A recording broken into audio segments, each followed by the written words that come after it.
मैं डॉक्टर मनीषा शर्मा आप सबका हृदय से स्वागत करती हूँ। पितृपक्ष शुरू होने वाले हैं। पितृपक्ष में दो ऐसी पौराणिक कथाएं हैं जो कि लोकप्रिय हैं और अत्यंत प्रचलित हैं। कहा जाता है कि इसको सुनने से पितरों को मोक्ष प्राप्त होता है, साथ ही हम मनुष्यों को सुख, शांति और समृद्धि प्राप्त होती है। इस वीडियो में वही दो कथाएं सुनाऊंगी। पहली है जोगे भोगे की कथा, दूसरी है कर्ण की पौराणिक कथा, जिसको आप पितृपक्ष में रोज सुन सकते हैं और अपने पितरों का आशीर्वाद प्राप्त कर सकते हैं। तो चलिए अपने इष्ट देव को प्रणाम करते हुए आज की कथा का शुभारंभ करते हैं। पितृपक्ष की पौराणिक कथा के अनुसार जोगे तथा भोगे दो भाई थे। दोनों अलग अलग रहते थे। जोगे धनी था और भोगे निर्धन। दोनों में परस्पर बड़ा प्रेम था। जोगे की पत्नी को धन का अभिमान था, किंतु भोगे की पत्नी बड़ी सरल हृदय थी। पितृपक्ष आने पर जोगे की पत्नी ने उससे पितरों का श्राद्ध करने के लिए कहा, तो जोगे इसे व्यर्थ का कार्य समझकर टालने की चेष्टा करने लगा। किंतु उसकी पत्नी समझती थी कि यदि ऐसा नहीं करेंगे तो लोग बातें बनाएंगे। फिर उसे अपने मायके वालों को दावत पर बुलाने और अपनी शान दिखाने का यह उचित अवसर लगा। अतः वह बोली, आप शायद मेरी परेशानी की वजह से ऐसा कह रहे हैं, किंतु इसमें मुझे कोई परेशानी नहीं होगी। मैं भोगे की पत्नी को बुला लूंगी, दोनों मिलकर सारा काम कर लेंगी। फिर उसने जोगे को अपने पीहर न्योता देने के लिए भेज दिया। दूसरे दिन उसके बुलाने पर भोगे की पत्नी सुबह सवेरे आकर काम में जुट गई। उसने रसोई तैयार की, अनेक पकवान बनाए, फिर सभी काम निपटाकर अपने घर आ गई। आखिर उसे भी तो पितरों का श्राद्ध और तर्पण करना था। इस अवसर पर न जोगे की पत्नी ने उसे रोका, न वह रुकी। शीघ्र ही दोपहर हो गई। पितर भूमि पर उतरे।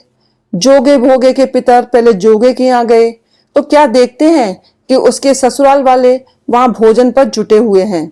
निराश होकर वे भोगे के यहाँ गए। वहां क्या था, मात्र पितरों के नाम पर अग्यारी दे दी गई थी। पितरों ने उसकी राख चाटी और भूखे ही नदी के तट पर जा पहुंचे। थोड़ी देर में सारे पितर इकट्ठे हो गए और अपने अपने यहाँ के श्राद्धों की बढ़ाई करने लगे। जोगे भोगे के पितरों ने भी अपनी आप बीती सुनाई। फिर वे सोचने लगे, अगर भोगे समर्थ होता तो शायद उन्हें भूखा न रहना पड़ता, मगर भोगे के घर में तो 2 जून की रोटी भी खाने को नहीं थी। यही सब सोचकर उन्हें भोगे पर दया आ गई। अचानक वे नाच नाच कर गाने लगे, भोगे के घर धन हो जाए, भोगे के घर धन हो जाए। सांझ होने को हुई। भोगे के बच्चों को कुछ भी खाने को नहीं मिला था। उन्होंने माँ से कहा, माँ भूख लगी है।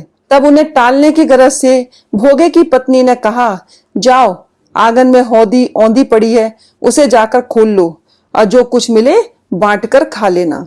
बच्चे वहां पहुंचे तो क्या देखते हैं कि हौदी मोहरों से भरी पड़ी है। वे दौड़े दौड़े माँ के पास पहुंचे और उसे सारी बातें बताई। आंगन में आकर भोगे की पत्नी ने यह सब कुछ देखा तो वह भी हैरान रह गई। इस प्रकार भोगे भी धनी हो गया, मगर धन पाकर वह घमंडी नहीं हुआ। दूसरे साल का पितृपक्ष आया। श्राद्ध के दिन भोगे की स्त्री ने 56 प्रकार के व्यंजन बनाए। ब्राह्मणों को बुलाकर श्राद्ध किया, भोजन कराया, दक्षिणा दी। जेठ जेठानी को सोने चांदी के बर्तनों में भोजन कराया। इससे पितर बड़े प्रसन्न तथा तृप्त हुए।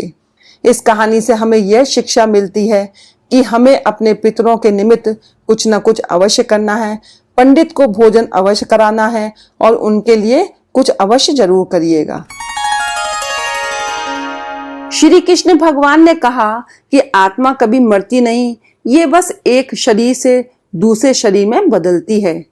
इसलिए आप अपने पूर्वजों को जब भी कुछ अर्पित करते हैं तो वो उन्हें मिलता है। दानवीर कर्ण, जिनके नाम के आगे ही दानवीर था, उन्होंने पूरी उम्र बहुत दान किया। जो भी उनसे कुछ मांगता वो उसे जरूर मिलता। कर्ण जब परलोक गए तो वहां उन्हें जो भी उन्होंने दान दिया था दुगना दिया गया, लेकिन वो सब हीरे, जवाहरात और सोना चांदी थे। कर्ण को खाने को कुछ नहीं मिला। कर्ण भूख से व्याकुल हो गए।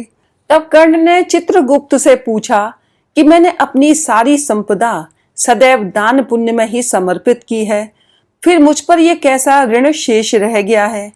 तब चित्रगुप्त ने बताया, राजन, आपने देव ऋण और ऋषि ऋण तो चुकता कर दिया, परंतु आप पर पितृ ऋण शेष है। आपने अपने काल में संपदा एवं सोने का दान किया है, अन्न का दान नहीं किया।